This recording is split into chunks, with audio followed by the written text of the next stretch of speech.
Assalamualaikum warahmatullahi wabarakatuh. Yang saya hormati Pengasuh dan Ketua Yayasan Pendidikan Pesantren Zainul Hasan Genggong, Kiai Haji Muhammad Hasan Mutawakil Alallah SHMM. Yang saya hormati Rektor Unzah Dr. Abdul Aziz BAMAG, dan juga dosen pengampu mata kuliah Administrasi dan Manajemen Pendidikan Ustadzah Salamah Eka Susanti MSI. Perkenalkan, nama saya Maulidatul Hasanah dari kelas 4B, Prodi PAI Fakultas Tarbiyah Universitas Islam Zainul Hasan Genggong. Di sini saya akan mempresentasikan tentang makalah yang berjudul Personalia Pendidikan. Secara bahasa, administrasi berasal dari bahasa Latin yaitu administer, yang berarti melayani atau mengatur.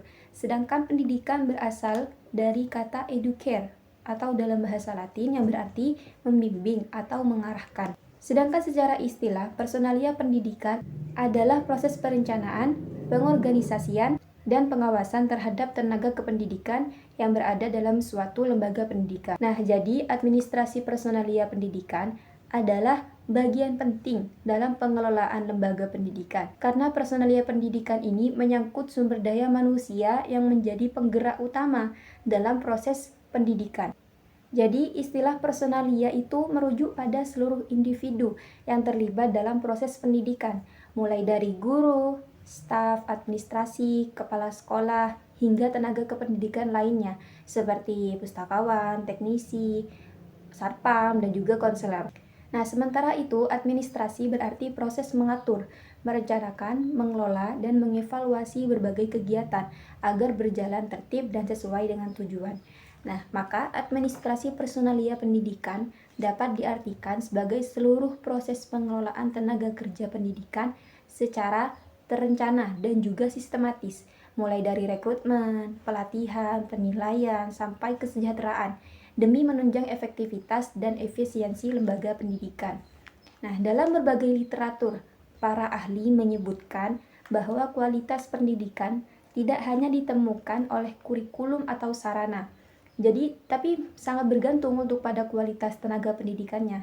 Nah, dalam hal ini, M. Ngalim Purwanto, salah satu tokoh penting dalam bidang manajemen pendidikan, menyatakan bahwa personalia pendidikan adalah inti dari lembaga pendidikan itu sendiri.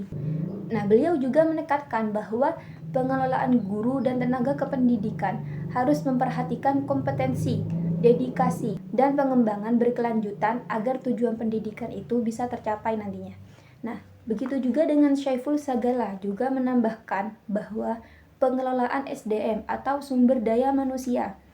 Nah, itu dalam pendidikan harus mempertimbangkan kesejahteraan juga, kedisiplinan, dan juga jenjang karir, agar tenaga kerja nantinya bisa bekerja secara optimal dan juga penuh semangat. Nah, selanjutnya yaitu proses administrasi personalia pendidikan. Nah, ini dimulai dari perencanaan kebutuhan tenaga kerja. Jadi, lembaga pendidikan itu harus mampu memetakan beberapa banyak guru atau staf yang dibutuhkan. Jadi, bukan hanya sembarang untuk menerima atau merekrutmen guru dan juga staf. Jadi, harus dengan mempertimbangkan jumlah peserta didik juga, jumlah kelas, juga beban kerja, serta program yang dijalankan nantinya. Nah, baru setelah itu dilakukan proses rekrutmen melalui berbagai saluran. Jadi tidak langsung moro-moro diterima, tidak seperti itu. Seperti halnya dilakukan proses rekrutmen ini melalui berbagai saluran seperti pengumuman terbuka, kerjasama dengan lembaga pendidikan, atau seleksi secara internal. Nah, proses rekrutmen tidak hanya mencari orang yang cerdas. Diingatkan, bukan hanya karena tingkat pendidikannya yang tinggi, tidak, tapi juga yang memiliki karakter, integritas, dan kompetensi pedagogiknya. Setelah tenaga baru diterima, tahap berikutnya adalah orientasi dan pelatihan. Jadi, staf baru itu perlu dikenalkan dengan visi, misi, nilai, serta aturan lembaga pendidikan. Jadi, tidak cukup hanya pengenalan saja. Jadi, mereka juga perlu mengikuti pelatihan lanjutan, baik dalam bidang pembelajaran, manajemen kelas, maupun penggunaan teknologi pendidikan. Nah, jadi disinilah fungsi pengembangan profesional guru dan staf menjadi penting, agar mereka tidak hanya bekerja, tapi juga berkembang seiring dengan perubahan zaman. Jadi proses berikutnya adalah evaluasi dan pengelolaan kinerja. Nah, evaluasi ini dilakukan secara berkala.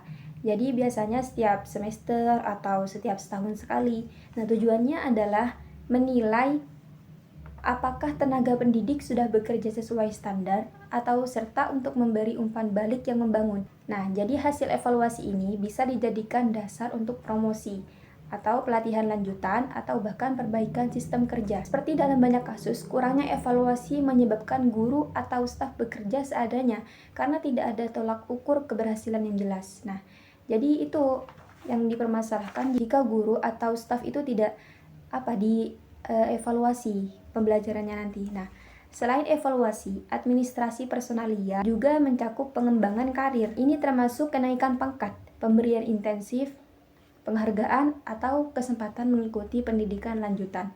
Nah, nantinya guru atau staf yang merasa dihargai dan diperhatikan karirnya akan lebih termotivasi lagi untuk bekerja keras dan menciptakan suasana belajar yang menyenangkan. Dalam hal ini, pimpinan sekolah dan tim manajemen harus memiliki sistem karir yang jelas dan juga adil. Nanti tidak jomplang nanti antara guru ini karirnya diangkat sedangkan yang satunya tidak. Nah, jadi harus bersikap adil juga bagi lembaga pendidikan tersebut. Nah, tidak kalah penting, administrasi personalia juga mencakup pengelolaan data kepegawaian seperti biodata, sertifikasi, riwayat jabatan, catatan pelatihan, dan juga dokumen kontrak kerja. Nah, semua data ini nantinya harus terdokumentasi dengan baik agar mudah dipantau dan digunakan saat dibutuhkan. Misalnya untuk akreditasi atau pelaporan ke Dinas Pendidikan nantinya. Nah, dari keakuratan dan keamanan data personalia juga dapat menunjukkan profesionalitas suatu lembaga pendidikan itu sendiri. Nah, dalam konteks yang lebih luas lagi, administrasi personalia juga harus memperhatikan kesejahteraan kerja. Nah, hal ini mencakup penggajian yang layak, fasilitas kerja yang nyaman, jaminan kesehatan, serta relasi kerja yang harmonis. Jadi, guru atau staf yang merasa sejahtera secara ekonomi dan emosional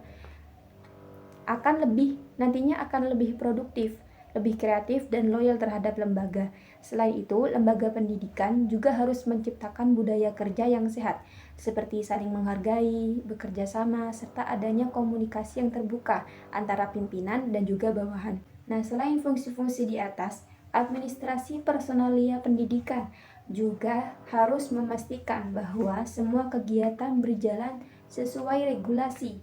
Misalnya, dalam rekrutmen tenaga honorer, kenaikan pangkat guru atau pemutusan hubungan kerja harus mengikuti aturan dari pemerintah agar tidak menimbulkan masalah hukum. Selain itu, guru juga sebagai pengajar dan pembimbing siswa perlu terus ditingkatkan kualitasnya melalui pelatihan dan juga sertifikasi.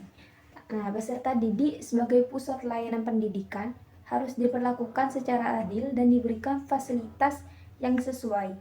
Nah, staf administrasi menjalankan peran teknis seperti mencatat keuangan, absensi, dan komunikasi resmi.